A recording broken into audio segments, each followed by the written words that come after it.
बिस्मिल्लाहिर्रहमानिर्रहीम। अस्सलाम वालेकुम दोस्तों, नई वीडियो में खुशामदीद। दोस्तों, मुत्तहिदा अरब अमारात पर कब्जे का पहला मरहला मुकम्मल हो गया। अमेरिका ने अपने तबाहकुन जंगी तैयारों का एक बड़ा बेड़ा मुत्तहिदा अरब अमारात की सरजमीन पर उतार दिया। अब अगली गेम क्या खेली जाने वाली है, इसकी तमाम तफसीलात भी आपको बताएंगे। और अमेरिका के इस अमल के बाद ईरान ने भी जवाबी कार्रवाई का आगाज कर दिया और ऐसे तबाहकुन हथियार सामने ले आया है कि जिससे मुत्तहिदा अरब अमारात समेत दीगर ईरान दुश्मनों की नींदें हराम हो गई हैं। वीडियो की तफसील में जाने से पहले आप देख रहे हैं हकीकत की दुनिया डॉक्टर अली के साथ। हमारा चैनल सब्सक्राइब करके घंटी के निशान को दबाना मत भूलिएगा। इस वीडियो को ज्यादा से ज्यादा फेसबुक, व्हाट्सएप और सोशल मीडिया पर शेयर जरूर करें। शेयर और लाइक करने के साथ साथ कमेंट बॉक्स में पाक फौज जिंदाबाद, पाकिस्तान पाइंदाबाद और पाकिस्तान के गुमनाम हीरोज को सलाम का नारा कमेंट जरूर कीजिएगा।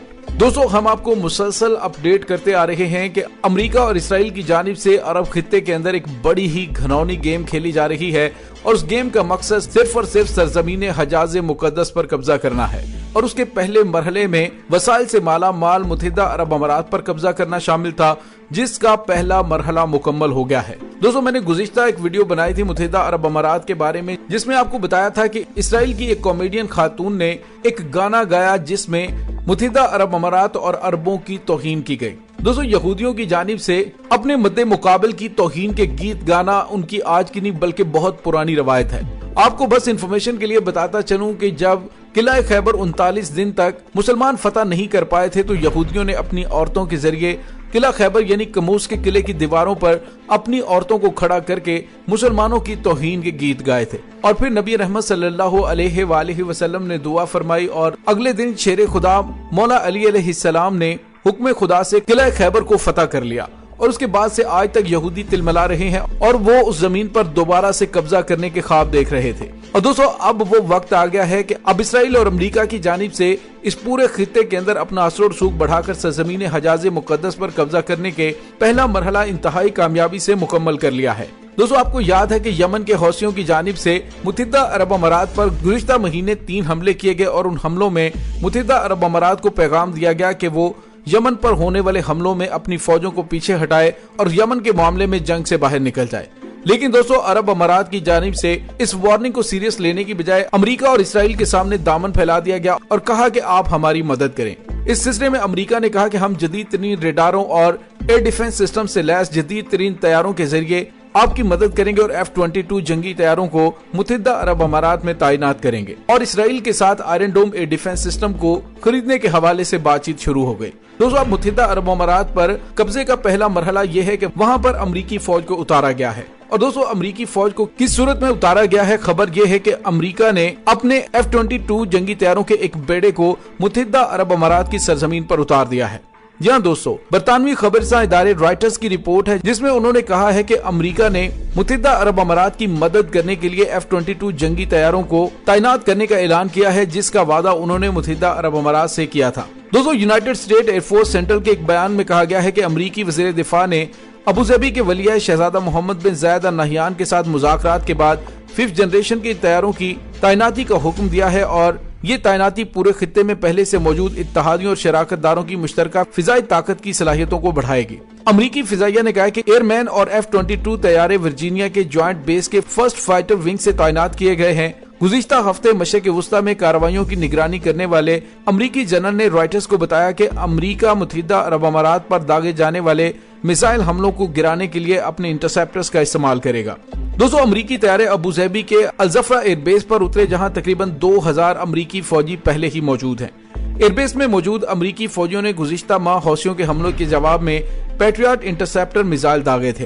2003 में इराक पर अमरीका के हमले के बाद ये पहला मौका है कि जब अमरीकी फौजियों ने खित्ते में इस दिफाई निजाम का इस्तेमाल किया है। दोस्तों, अमरीका ने ऑपरेशनल सिक्योरिटी का हवाला देते हुए F-22 जंगी तैयारों की तादाद, पायलट या फिर एयरमैन की तादाद बताने से इनकार कर दिया है।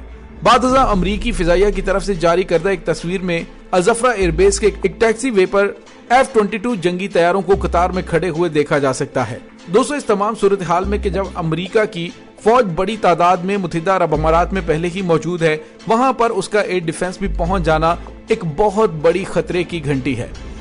दोस्तों अमेरिका और इसराइल दोनों को अच्छी तरह से अंदाजा है कि अगर उन्होंने सरजमीन हजाज मुकद्दस पर कब्जा करने की कोशिश की तो सबसे पहले उन्हें ईरान की मुजाहमत का सामना करना पड़ेगा। इसी वजह से उन्होंने ईरान को जवाब देने के लिए अपनी फिजाई कुव्वत और अपनी जमीनी फौज की एक बड़ी तादाद को खित्ते में डिप्लॉय करना शुरू कर दिया है। इसके साथ ही उसके तबाहकुन जंगी बहरी बेड़े पहले ही खित्ते में मौजूद हैं, तो आप अंदाजा लगा सकते हैं कि हालात किस करवट जाने वाले हैं। दोस्तों इस तमाम सूरत हाल पर ईरान, पाकिस्तान, तुर्की खास तौर पे ये मुमालिक नजर रखे हुए हैं, क्योंकि उम्मत मुसलमा में ये मुमालिक ही काबिल जिक्र हैं जिनके पास जदीद तरीन फौज और जदीद तरीन हथियार मौजूद हैं। खास तौर पे पाकिस्तान को मुख्तलिफ मसाइल में उलझाने की कोशिश की जा रही है कि जब ये कदम उठाया जाए तो उस वक्त पाकिस्तान को इतना मजबूर कर दिया जाए कि वो इन मामलात के अंदर दखल अंदाजी ना कर सके। लेकिन दोस्तों यहाँ पे आपको ये बताते चलें कि पाकिस्तान जो कि ला इलाहा इल्लल्लाह के नाम पर बना है, इसी वजह से पाकिस्तान को अल्लाह ताला ने मुश्किल तरीन हालात से निकालकर एटमी कुव्वत बनाया और पाकिस्तान हरमे मुकद्दस की हिफाजत के लिए सबसे पहले पहुंचेगा। दोस्तों यहाँ पे आपको ये भी बताते चलें कि इस तमाम सूरत हाल का ईरान की जानिब से भी मुंह तोड़ जवाब दिया गया है।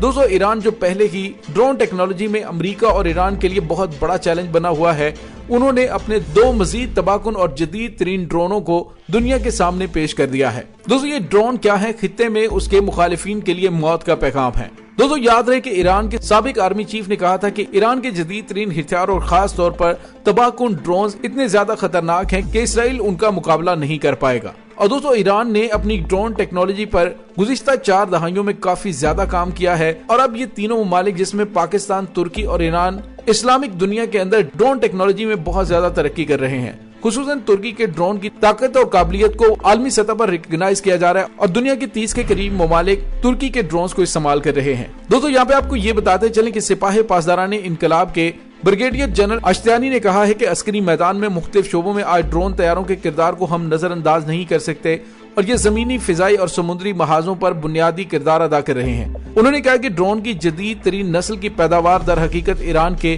फुलादी अज़्मो इरादे और इस नारे की अमली तफसीर है कि हम नामुमकिन को मुमकिन बना सकते हैं। दोस्तों यहाँ पे आपको ये भी बताते चलें कि ईरान की जानिब से ऐसे वक्त पर इन जदीद तरीन तबाहकुन ड्रोन की तकरीबन रुनुमाई करना ईरान की जानिब से अपने दुश्मनों के लिए बड़ा पैगाम है कि वो अपने दिफा से भी गाफिल नहीं और दुश्मन की तमाम हरकत सकनात पर नजर रखे हुए है। और दोस्तों खास तौर पे जो आज 2 तबाहकुन ड्रोन की तकरीबन रुनुमाई ईरान ने की है, ये जमीन, फिजा और समुंदर तीनों महाजों पर दुश्मन को मुंह तोड़ जवाब देने की सलाहियत रखते हैं।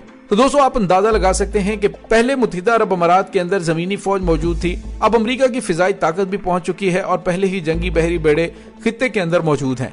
तो तीनों महाजों पर दुश्मन को करारा जवाब देने के लिए ईरान ने ये 3 ड्रोन आज खास तौर पर मंजर आम पर पेश किए हैं। दोस्तों दूसरी जानिब यहाँ पे आपको ये भी बताते चले कि मुत्तहिदा अरब अमारात सऊदी अरब के साथ मिलकर जिस तरह से यमन की सरजमीन पर जारहियत कर रहा है, इसकी वजह से बड़े पैमाने पे यमन के अंदर इंसानी अलमिया जन्म ले रहा है। दोस्तों यहाँ पे आपको ये बताते चले ताज़ा तरीन रिपोर्ट जारी की गई है जिसमें देखा जा सकता है कि सऊदी इत्तेहादियों की जानिब से यमन की नाकाबंदी की वजह से इलाज मुआवजे की सहूलियात कम से कम तरीन होती जा रही है, जिसकी वजह से तकरीबन 39,000 अफराद कैंसर में मुब्तला हो चुके हैं। यमन के जालिमाना मुहासे की वजह से बैरून मुल्क इलाज के लिए उन्हें भेजना मुमकिन नहीं है और सऊदी अरब और उसके इत्तेहादी ममालिक ने यमन के तकरीबन 3,000 से ज्यादा कैंसर के मरीजों को इलाज के लिए बैरून मुल्क जाने से रोक दिया था। ये वो अफराद हैं जिनके नाम यमन के कैंसर सेंटर की फहरिस्त में बाज़ाब्ता तौर पर दर्ज है। दोस्तों इस वक्त सूरत हाल ये है कि यमनी कौम के रंजो गम के ताल्लुक से बैनुल-अक़वामी सतह पर खामोशी इंतहाई शर्मनाक है। बैनुल-अक़वामी बरादरी का जमीन इस वक्त मुर्दा हो चुका है, किसी तरह के उसूल इक़्तिदार की पाबंदी नहीं कर रहे। मुत्तहिदा अरब अमारात पर 3 हमलों की इतनी ज्यादा तकलीफ है कि उन्होंने खित्ते के अंदर अपनी फौजें उतारना शुरू की हैं।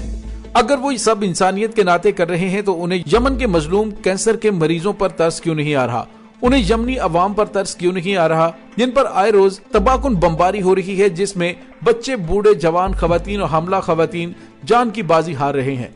लेकिन दोस्तों ये बात हकीकत है कि ये सब कुछ करने के बावजूद भी सऊदी इत्तेहाद यमनियों का हौसला तोड़ने में नाकाम रहे हैं। आने वाले अरसे में अब जो गेम चलना शुरू होगी, इसमें हौसी जंगजुओं की जानिब से मुमकिन तौर पर मुत्तहिदा अरब अमारात में अमरीकी तंसीबात को भी निशाना बनाया जा सकता है और अरब अमारात के स्ट्रेटेजिक पॉइंट्स को भी निशाना बनाया जा सकता है, जिसके बाद खित्ते के अंदर बड़ी जंग शुरू होने के खतरात मौजूद हैं। दोस्तों तमाम सूरत हाल के बारे में आपका क्या कहना है, कमेंट सेक्शन में अपने ख्यालात का इजहार जरूर कीजिएगा।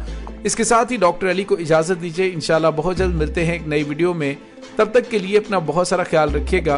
पाक फौज जिंदाबाद, पाकिस्तान पाइंदाबाद, पाकिस्तान के गुमनाम हीरोज को सलाम। अल्लाह वारिस।